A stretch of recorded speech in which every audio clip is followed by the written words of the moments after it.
here is a welcome script, and so we are going to run this code to see the result.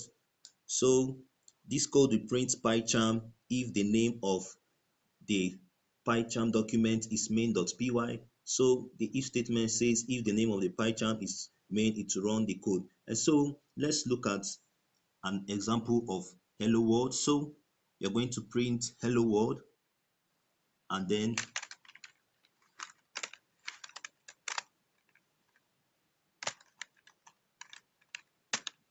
you're going to print also Kojuri, the best programming tutor.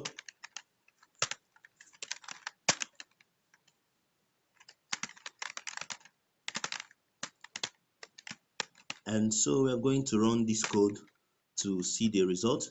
And so when you click on the play button by the right hand side, you can see that the program has been successfully run, and it says hello world, welcome to Kojuri, the best programming tutor.